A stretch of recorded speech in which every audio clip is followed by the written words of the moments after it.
Dobrý den, jsem zástupce firmy Ectaco Česká a rád bych vám představil překladač ECZ 900T. Tento přístroj má v balení hardware, do kterého se vkládají karty, na kterých lze instalovat až 40 jazyků, nabíječku, připojení k počítači a sluchátka. Tento přístroj je kapesní, je anglicko-český, česko-anglický.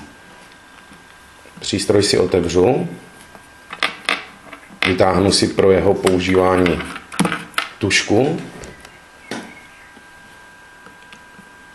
zapnu a můžu jej ovládat jak virtuální klávesnicí, tak zároveň dotekem na obrazovce. Otevřu si anglicko-český slovník.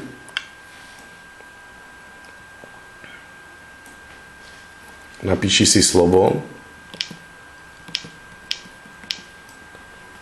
Slovník už mi v abecedním pořádku nabízí i různé fráze.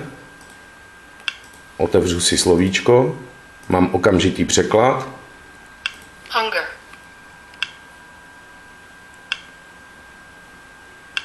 Starvation. Také zmáčknu příklady a slovník mi nabídne slovní spojení s tímto slovem. Toto je nabídka slovníku. Slovník obsahuje 700 000 slov. Dále je anglicko-anglický slovník, který mi z anglického slova nabídne jeho výklad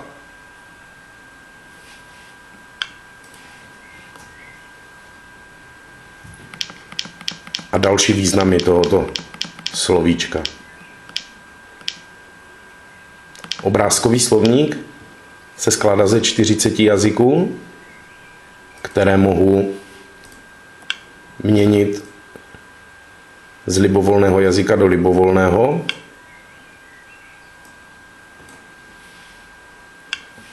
Dám slovíčko atlas, překlad, výslovnost. Konverzační příručka se skládá ze 14 000 frází, které jsou seřazené do těchto kategorií. Těchto kategorií je 15. Otevřu si situaci, v které se pohybuji, například cestování. Nabízí mi rezervace letu, lodí, autobusem, vlakem. Otevřu si v letadle a přístroj mi nabízí, kde je toto sedadlo. Where is this seat? Could I change seats with you? Do you have an English newspaper? V tomto softwaru si můžu také vyzkoušet svou vlastní výslovnost. Změním jazyk na anglický a mohu pronést frázi. Where is the seat? Kde je toto sedadlo? Do you have an English newspaper? Máte anglické noviny? Tímto způsobem můžu testovat svou výslovnost v těchto 14 000 frázích. Nepravidelná slovesa. Napíšu si první písmeno. Slovník mi vyhledá nejbližší slovíčko. Take, took, taken. Teach, taught, taught. A ve spodní části mám okamžitý překlad. Tear, tore, torn. Idiomy fungují na stejném principu. Napíšu si první písmeno. Take after. Ve spodní části mám překlad. Take advantage of. Ve spodní části obrazovky mám ještě další 2 výkladové slovníky, které se specializují na určitou terminologii. Pokud se dostanu na stránku 2, tak tato stránka obsahuje software pro výuku angličtiny. Například Language Teacher, mi nabízí výuku komunikace od základu. See and hear samples of letter usage. Listen to the sample words by pressing the speaker button. E, F, G, H, I. Až po konverzaci v různých situacích. Další výuka formou hrou jako křížovky a tak dále. Kapsy jsou také velice zajímavý software, který mě vyučuje slovíčka. Otevřu si základní.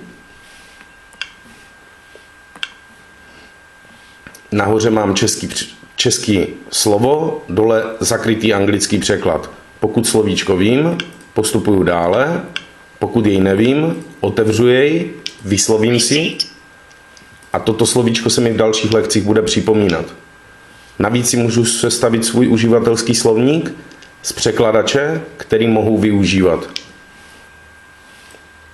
Dále softwary pro výuku a hru. Třetí stránka mi nabízí mediální nabídku. To znamená Jetbook. Jetbook je software pro elektronické knihy, kde si můžu stáhnout z internetu knížku, nainstalovat si ji do přístroje a číst ve volném čase. MP4 přehrávač má funkci, kde si mohu vybrat film. Hi everyone and welcome to the Egghead Chatbook presentation. So I couldn't find a lot of video presentations online, so I decided to make my own. And here I have it in my hands. Just got it a couple weeks ago. MP3 přehrávač, mohu si stahovat hudbu anebo výukové programy. Hlasový záznamník je klasický diktafon, kde mohu nahrát podle libovolnosti velikosti karty čas schůzky, jednání a tak dále.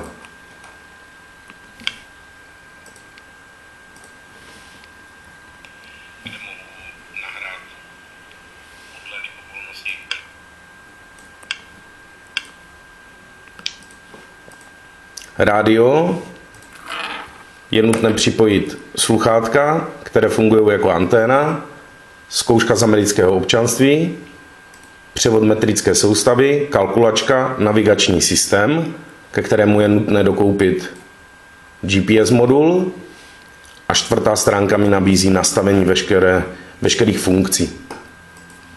Tento přístroj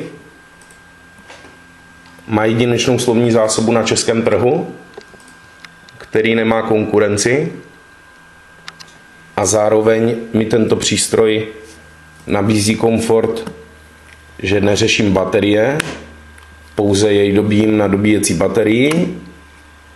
Karty jsou vyměnitelné s jinými jazyky. V současné době máme na tento přístroj na našich stránkách akci, že dostanete ne pouze anglicko-český, česko-anglický slovník, ale ve stejné kvalitě, který jsem ukazoval, tak dostanete i němčinu. Ještě jednou jednoduše zopakuji. 700 000 slov, nepravidelná slovesa, idiomy, 14 000 frází, které mohu ovládat lidským hlasem, výuka a zábava. Děkuji za vaši pozornost. Naschledanou.